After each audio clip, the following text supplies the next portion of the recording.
இவருக்கு சாவடிச்சது அமீர் அலி. இந்த லேடியுடைய பேர் ரேஷ்மா. இவங்க வந்து அசாம் மாநிலத்தில் இருந்து வந்தவங்க. மர்ம உறுப்பை வெட்டி எடுக்கிற அளவுக்கு அவங்களுக்கு எவ்வளோ ஒரு டிப்ரெஸஸ் ஆகிருக்கும். அம்மா வீட்டில் இருக்கிறப்போ ஒருத்தனை லவ் பண்ணல, அவங்க கூட எங்கெல்லாம் போனீங்க, எங்கெல்லாம் லாட்ஜிங் போனீங்க. அந்த ஃபஸ்ட்டு வீட்டுக்காரன் உன்னை எப்படி பண்ணான்? இன்னொரு ஆணோட சேர்ந்து அந்த வெட்டுறத வீடியோவும் எடுக்கிறாங்க. எல்லா சமூக வலைத்தளத்தில் தான் வீடியோ எடுத்து அதை ரசிக்கிறாங்க. மெரிபா பன்னீர் சோடா, ஐ ட்ரஸ்ட் மெரிபா. சாமானியான ஒரு பொண்ணு அவள் சந்தோஷத்தில் எவ்வளோ தலையிட்டு அந்த பொண்ணை அந்த அளவுக்கு ஸ்டேஜுக்கு அவன் எடுத்துன்னு போயிருக்கான்னா அந்த பொண்ணோட நிலைமை என்னன்ட்டு தான் பார்க்கணும். கலாச்சாரம் இங்கே எங்கே சரியாயிடுது. ஒரு பொண்ணு விருப்பப்படுறா, ஒரு பையன் விருப்பப்படுறான், ஃப்ரீலான்சர். இதை தடுக்க நீதிமன்றத்துக்கு கூட அலோடு கிடையாது. ஆனால் இது சட்டத்துக்கு விரோதமாக இருக்குது சொல்லிட்டு இதுவும் ஒரு விபச்சாரம் தான். 40 வயசு பொம்பளை 20 வயசு பையனை எடுத்துன்னு வராங்க. அப்போ கலாச்சார சீரியல்னா நீ பீச்சில் 500 ஜோடி இருக்குங்க, 450 ஜோடி கள்ளக்காதல் தான். நடக்காமையாக இருக்கு. கள்ள தொடர்புன்றது நம்ம பல ஆண்கள் கூட இருந்தால் கள்ள தொடர்பு தான். வீட்டுக்காரை பிடிக்காம ஒருத்தனோட உறவில் இருக்கிறாங்கன்னா அது கள்ள தொடர்பு எப்படி சொல்ல முடியும்? ஒரு குடிகாரங்கிட்ட நம்மளே பேச முடியாதுங்க. 4 செவத்துக்குள்ளே ஒரு பொண்ணு என்ன பாடுபடும். குடிச்சிட்டு அவன் பண்ணுற அரெஸ்ட்மெண்ட்டை ஏற்றுக்கணும். அவர் தான் உனக்கு கணவனே கண்கொண்ட தெய்வம், நீ செத்தாலும் இவர் மடியில் தான் சாகணும். அதெல்லாம் அந்த காலம். ரிஃப்ளெக்ட் நேயர்களுக்கு வணக்கம். இன்று நம்மோட நேர்காணலில் சமூக செயற்பாட்டாளர் சசிகுமார் அவர்கள் நம்ம இருக்காரு. வணக்கம். இப்போது 2 நாள் முன்னாடி நம்ம செய்தி ஊடகங்களை பார்த்தோம். திருச்சியில் நடந்த ஒரு சம்பவம் ஒட்டுமொத்த மக்களையும் உலுக்குச்சு அப்படின்னு சொல்லலாம். அவர் கணவன் வந்து மனைவியை வந்து கொலை பண்ணிட்டேன் அப்படின்னு சொல்லி பேசுவார். ஆனால் இப்போ அவங்க பாதுகாப்பாக இருக்காங்க அப்படிங்கிற ஒரு தகவல் வந்து. அதே இது நேற்றைக்கு பெரம்பலூரில் வந்து ரயில் நிலையத்தில் கணவனை வந்து கொலை பண்ணி சூல்கேஸில் அடைச்சி ஒரு பெண் கூட வந்து கள்ளக்கால் நினைஞ்சு கொலை பண்ணி வந்து போட்டிருக்காங்க. இந்த சமூகத்தில் இதே மாதிரியான கள்ள தொடர்புகள், இந்த மாதிரியான விஷயங்கள் வந்து சமூக செயற்பாட்டாளர் அவங்களுடைய பார்வை எப்படி இருக்குது? இவருக்கு சாவடிச்சது அமீர் அலி. இந்த லேடியுடைய பேர் ரேஷ்மா. இவங்க வந்து அசாம் மாநிலத்தில் இருந்து வந்தவங்க. ஆக்சுவலாக பார்த்திங்கன்னா தேனாம்பேட்டை ஒரு பெரிய மருத்துவமனை இருக்குது. வெளியூர்லேருந்து வருவாங்க. 1000 லைட்லேயும் பெரிய மருத்துவமனை இருக்குது அவங்க பிரான்ச். இது வெளியூர்லேருந்து வருவாங்க. அந்த வெளியூரில் வந்து உடல்நிலையை பார்த்துக்கிறதுக்கு தான் வெளியூர்லேருந்து வட மாநிலத்துலேருந்துலாம் நிறைய பேர் ரூம் போட்டு எடுத்துலாம் தங்குறாங்க.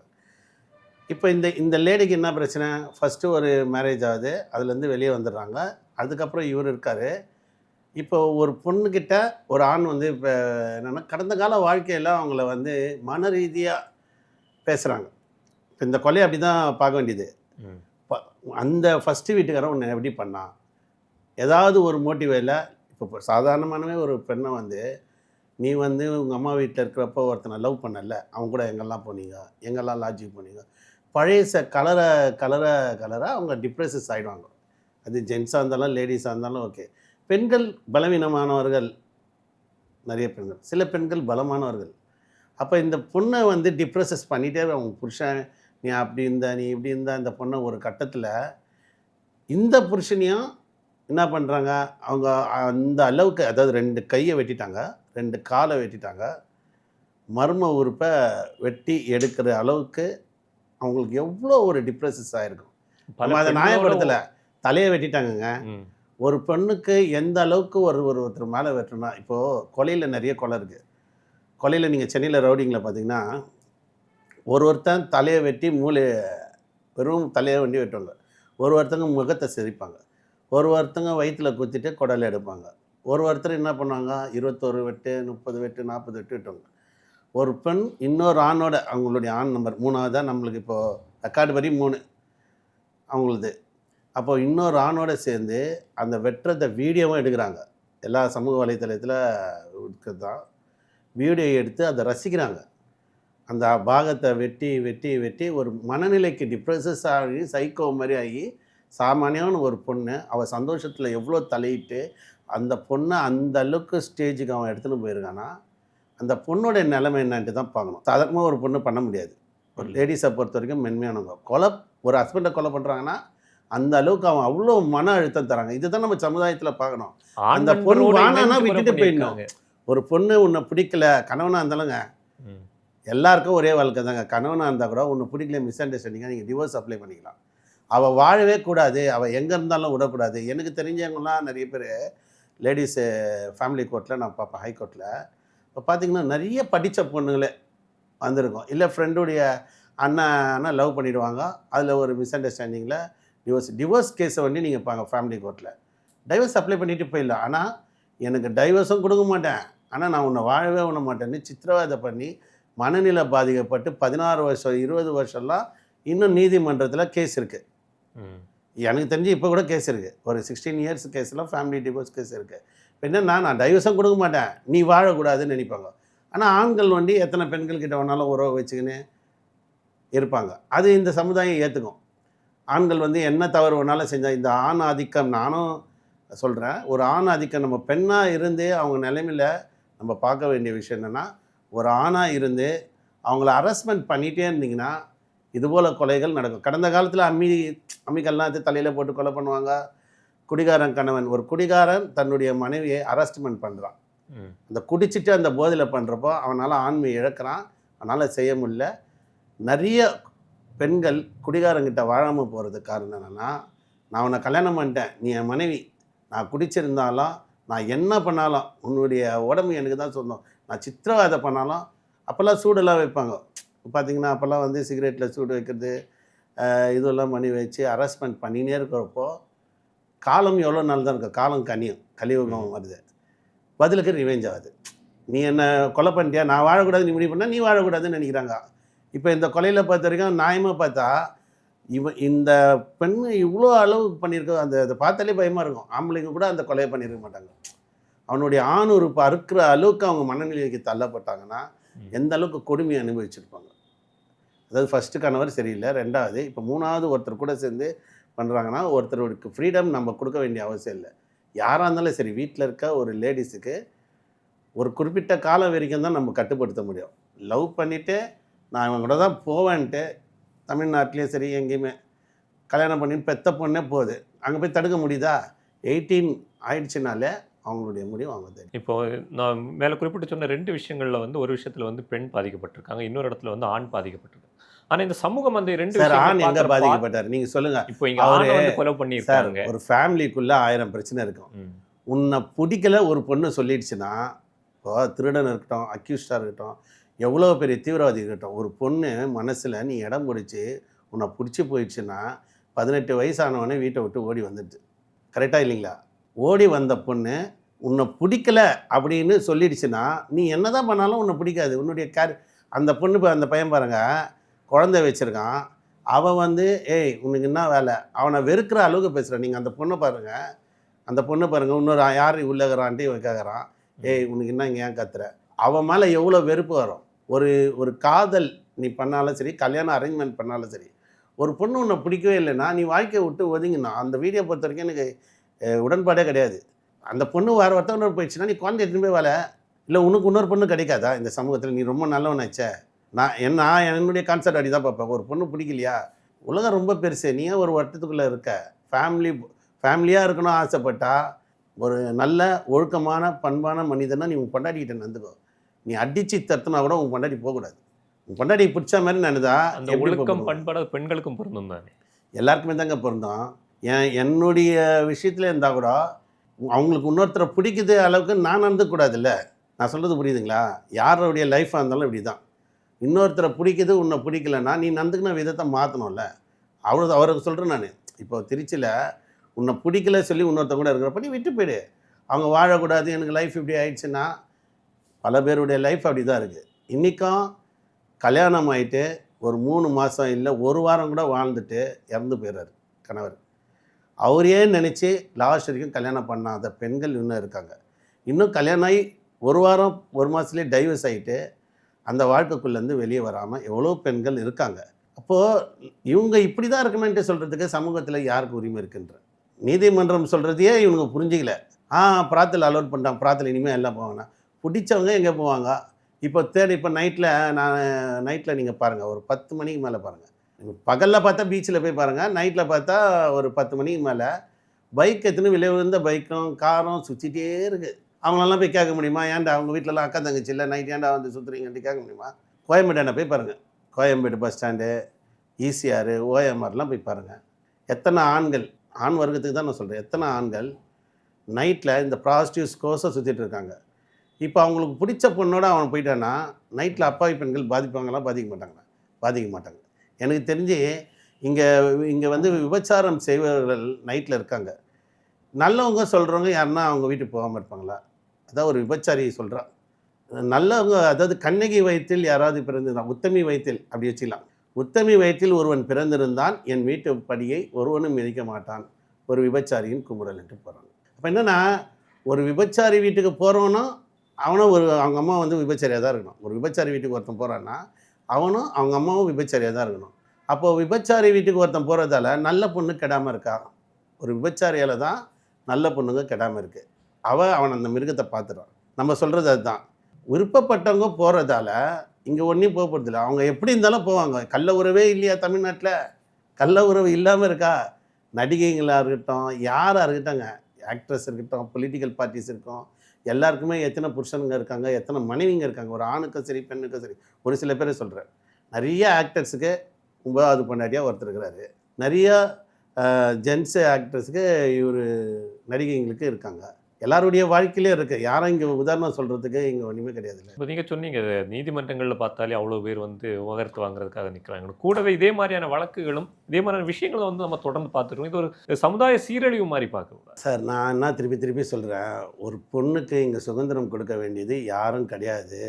யாருடைய பொண்ணாக இருந்தாலும் அவள் தனிப்பட்ட உள்ளத்தில் இருக்கக்கூடிய விஷயம் யாரும் வெளியே எடுக்க முடியாது. மைண்ட் செட்டை இங்கே வந்து சினிமாவை பார்த்தா நம்ம கெட்டு போகிறோம். என்னென்னா, மனசார உன்னை காதலிச்சுட்டேன், என் மனசு ஃபுல்லாக நீ தான். மனசுக்கு யோசிக்க தெரியாது, சென்ஸு தான். மனுஷனுக்கு எல்லாருக்கும் 6 அறிவு இருக்குது. நல்லது நீ செஞ்சாலும் கெட்டது நீ செஞ்சாலும் அது அறிவு சம்மந்தப்பட்டது தான். இங்கே ஓப்பன் மார்க்கெட் ஆயிடுச்சு எல்லாமே. நீ என்ன தான் தடுத்தாலும் ஓப்பன் மார்க்கெட். கலாச்சாரம் இங்கே எங்கே சரியது? ஒரு பொண்ணு விருப்பப்படுறா, ஒரு பையன் விருப்பப்படுறான், ஃப்ரீலான்சர். இதை தடுக்க நீதிமன்றத்துக்கு கூட அலோடு கிடையாது. ஆனால் இது சட்டத்துக்கு விரோதமாக இருக்குது சொல்லிட்டு இதுவும் ஒரு விபச்சாரம் தான்ட்டு போலீஸ்லாம் டிஸ்டர்ப் பண்ணாங்க. இப்போ இங்கே நடக்கவே இல்லையா? ரெசார்ட்டில் நடக்கலையா? ஸ்டார் ஹோட்டலில் நடக்கலையா? எங்கேயுமே நடக்கலையா? எல்லாமே உத்தம புத்திரனா? இப்போ ஃபேமிலி லோ கிளாஸ்லேருந்து மிடில் கிளாஸ்லேருந்து ஹை கிளாஸ் வரைக்கும் ப்ராஸ்டியூஸ்ன்றது இருக்கும். அது சிங்கிள் ப்ராஸ்டியூஸ் ஒன்று இருக்குது. எப்படின்னா, ஒரு குடும்ப விபச்சாரன்னு ஹஸ்பண்டுக்கு தெரியாமல், ஹஸ்பண்டு வெளியே போயிட்டோடனே கள்ளக்காதலும் உள்ளே போவான். இங்கே வந்து அதுதான் இப்போ சொல்கிறாங்க.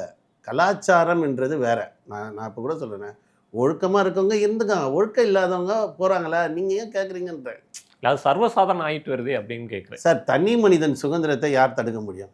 தனி மனிதன் சுதந்திரம். ஒரு பெண் போகிறான்னா ஒரு ஆண் கேட்குறான். ஒரு ஆணுக்கு இங்கே வந்து எல்லா ஆண்களும் நாங்கள்லாம் வந்து ராமர் போல் வாழ்கிறோன்னாங்களே. அப்படி பார்த்தா சிவபெருமானுக்கு 3 பொண்டாட்டி, முருகருக்கு 2 பொண்டாட்டி, ஆண்டாளுக்கு 2 பொண்டாட்டி, எல்லாம் இருக்காங்கல்ல. கடவுளுங்களே 2-3 பொண்டாட்டி வச்சுருக்காங்க. தனி மனித ஒரு பொண்ணு, நான் என்னை பொறுத்தவரைக்கும் லேடிஸ்க்காக பேசுகிறேன். ஒரு பொண்ணுக்கு இந்த சமுதாயத்தில் 2 பேரும் சேர்த்து தான் கேட்குறேன். நான் ஆண்காக கேட்குறேன். இல்லை, நீங்கள் ஆண்கள் வந்து வெளியில் போகிறாங்க. எல்லாருமே 100க்கு 75 ஆண்கள் ஆண் பாசிட்டிவ்ஸ் தான். ஒரு வயசு பொண்ணு கூப்பிடுதுன்னா, ஐயோ நான் கூட மாட்டேன், நான் ரொம்ப நல்லவன்ட்ட போகிறானுங்க. ஆன்ட்டியாக இருந்தாலும் விட மாட்டுறானுங்க. 61 வயசு இருந்தாலும் போகிறாங்க. போக மாட்டேன், நான் ரொம்ப நல்லவன்னு, என் பொண்டாட்டிக்கு உத்தமின்னு நான் சொல்லக்கூடிய ஆண்கள் யாரு? நான் என் பொண்டாட்டிக்கு துரோகமே பண்ண மாட்டேன்னு எந்தனா ஆண்கள் சொல்கிறாங்களா? இன்றைக்கி நீங்கள் சொல்லுங்கள் மனசை தொட்டு.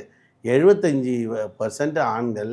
இப்போது நிறைய பசங்க அன்றைக்கி தெருவுக்கு ஒருத்தன் தான் குடிக்கிறான், இன்றைக்கி ஃபுல்லான்ட்டான், இன்றைக்கி ஏழமை ஆயிடுச்சு.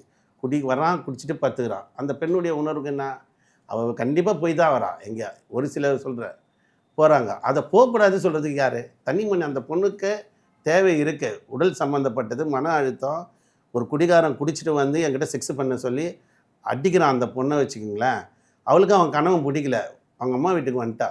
அதுக்கப்புறம் அந்த பொண்ணு வாழ்க்கை உடல் எப்படி உணர்ச்சியெல்லாம் வந்து குழி தோண்டி போச்சுனோமா? அவளுக்கு பிடிச்சவனோட இருக்கக்கூடாதா? அதை தானே இது பண்ணியிருக்காங்க. இப்போ அந்த பொண்ணுக்கு பிடிச்சவனோட ஒரு பீச்சில் போய் உட்கார்றான்.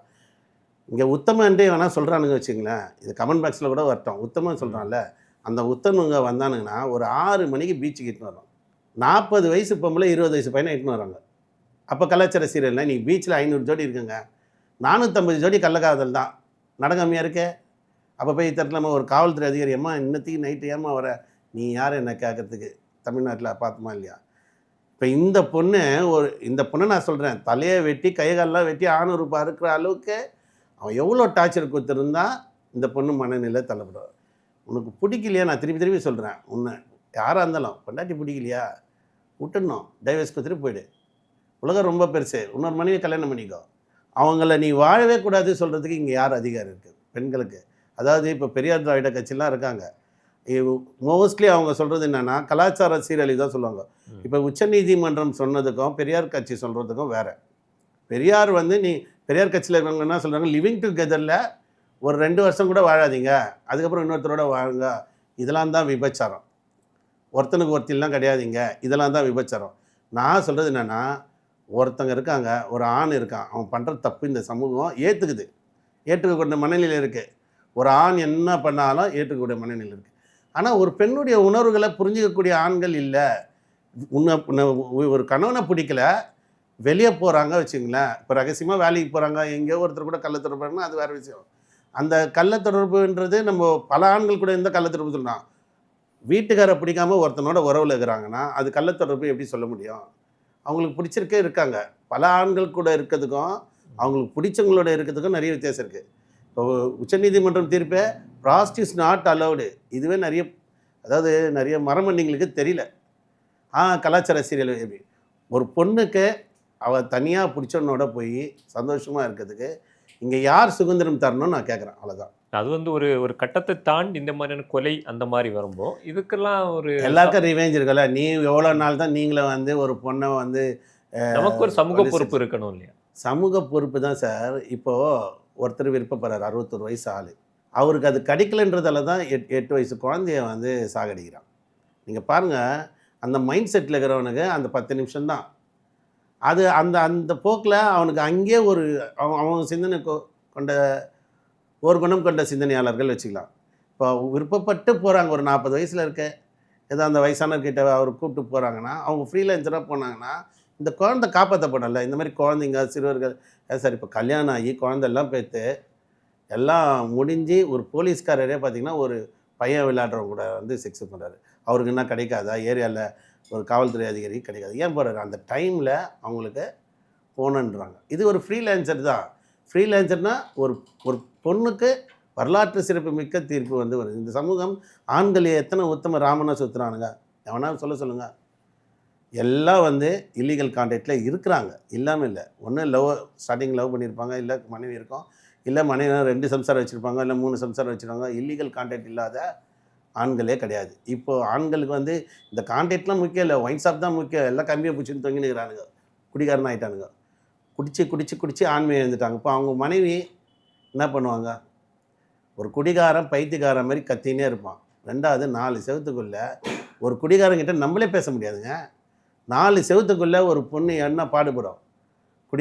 குடிச்சிட்டு அவன் பண்ணுற அரெஸ்ட்மெண்ட்டை ஏற்றுக்கணும். அவர் தான் உனக்கு கணவனே கண்கொண்ட தெய்வம், நீ செத்தாலும் இவர் மடியில் தான் சாகணும். அதெல்லாம் அந்த காலம். இப்போ நம்ம இந்த மாதிரி விஷயங்கள் எல்லாம் பார்க்கணும், தொடர்ச்சியாக பார்த்துடும். இந்த மாதிரி விஷயங்கள் வளர்கிறதுக்கு சமூக வலைத்தளங்கள் ஒரு காரணமாக இருக்கும் சார். அதெல்லாம் வந்து சமூக வலைத்தளத்தில் வந்து எல்லாமே ஓப்பனாக பண்ணிட்டாங்க. கனெக்டிவ் ஆப் வந்திருக்கு, போலோ ஆப் வந்திருக்கு, நிறைய வந்துடுச்சு சார் இன்றைக்கி. இதெல்லாம் வந்து நம்ம கடந்து போய் தான் ஆகணும். நான் வந்து என்னை பொறுத்த வரைக்கும், நீ ஒழுக்கமாக இருக்கியா, நான் ஒழுக்கமாக இருக்கிறேன்னா அவ்வளோதான். இங்கே ஒழுக்கம் இல்லாதவனை பற்றி நம்ம எதுக்கு பேசணும் அப்படின்ற வேற ஒன்றும் இல்லை. இப்போ இதையே கூட சில பேர் தவறாக புரிஞ்சுக்கிறாங்க. அந்த பெண்கள்லாம் போகவே கூடாது அப்படின்றாங்க. இங்கே யார் மனசில், பெண்கள் மனசில் யாரும் உள்ளே போய் பார்க்க முடியாது.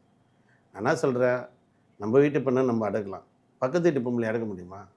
நிச்சயமாக.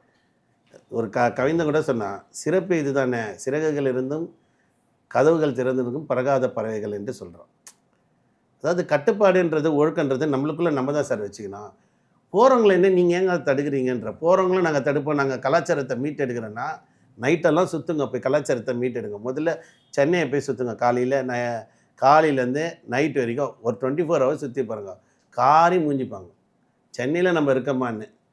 ஏன்னா இந்த பஸ் ஸ்டாண்ட்லேயும் சரி, எங்கேயுமே பீச்சில் சரி, அவ்வளோ அநாகரிகமான செக்ஷுவல் அடிக்ட். இப்போ இந்த மாதிரி இருந்தால் கொஞ்சம் டீசெண்டாக அவனுங்க பரவாயில்லப்பா, நம்ம எதனா ஒரு லாட்ஜுக்கு போனால் போலீஸ்காரங்க வந்து கேட்க மாட்டாங்க, நம்ம போகிறோம் ரூம் போகிறோம், பண்ணுறவங்க பண்ணிட்டு தான் இருப்பாங்க. தவறு. இதால் குற்றச்செயல்கள் என்னை பொறுத்த வரைக்கும் கம்மியாகும். 50% எனக்கு தெரிஞ்சு 100% கம்மியாகுது. 50% ஃப்ரீலான்சர் செக்ஸு கொடுத்ததால் பண்ணுவாங்க. இன்றைக்கும் கால் சென்டர் இந்த பிபிஓ இல்லாமல் பாருங்கள், வாரத்தில் ஒரு நாள் பார்ட்டின்ட்டு போகிறாங்க. இந்த பப்பில் இல்லையா, இதெல்லாம் நடக்குதா இல்லையா, ஸ்பால் இல்லையா, எத்தனை ஸ்பாவில் ஒரு மெசேஜ் அடிக்கிறாங்க, டக்குன்னு வருது. 1200 ஆரம்பித்து 10,000 இருக்க போகுது. அப்போல்லாம் கலாச்சார சீரழியில் ஒரு பொண்ணுக்கு நேரடியாக நீ விருப்பப்பட்டவனோட இருன்ட்டு சொல்கிறப்போ, அந்த பெண்ணுக்கான உரிமையை கொடுக்குறப்போ அதெல்லாம் முடியாது, கலாச்சார சீரழிவு கொடுக்கணும். அந்த பொண்ணை போகக்கூடாது சொல்கிறதுக்கு இந்த சமூகத்தில் யாருக்கு உரிமை? ஆணை போல் பெண்களும் ஒன்று தான். பெண்களுக்கு சுதந்திரம் கொடுக்க இங்கே யார்கிட்ட பொம்பளைங்க போய் சுதந்திரம் வாங்கணும்? அதாவது அந்த ஒரு கேள்வி எவ்வளோ பெரிய கேள்வி அது. நீ ஆண், நீ என்ன வேணாலும் பண்ணுவ, ஆனால் ஒரு பெண் பண்ணுறப்போ நீங்கள் வந்து உங்கள் கலாச்சாரமே சீரழிஞ்சுதுன்ற. அது எல்லா பெண்ணும் போகிறாங்கன்னு நம்ம சொல்லலை. நான் இப்போ கூட சொல்கிறேன், பிடிச்சிருக்கா அவங்களுக்கு சுதந்திரம் கட்சி, பெண்களுக்கு சுதந்திரம் கட்சி இருக்குது. ஆண்கள் சுதந்திரத்தை எடுத்துட்டாங்க, பெண்களுக்கு இப்போ தான் சுதந்திரம் கிடச்சிருக்கு. இதில் ஒரு பெண்ணு நினச்சா ஒரு ஆண் கூட எங்கே வேணாலும் அவங்களுக்கு பிடிச்சவங்க கூட போகலாம், அவங்க இஷ்டம். அதை கேட்கறதுக்கு இங்கே யாருக்குமே உரிமை இல்லைன்னு. சரி, ஓகே. இப்போது நாகரிக வளர்ச்சியாக இருந்தாலும் சரி, தொழில்நுட்ப வளர்ச்சியாக இருந்தாலும் சரி, இது எல்லாத்தையும் தாண்டி நம்மளுடைய ஒழுக்கம் என்கிறது நம்மளுடைய சுய ஒழுக்கம் தான் நம்மளுடைய ஆளும் அப்படிங்கிற மாதிரி சொல்லியிருக்கீங்க. ஓகே, உங்களோட நேரத்தை எங்களோட செலவிட்டமைக்கு நன்றி. Meriba Paneer Soda. I trust Meriba.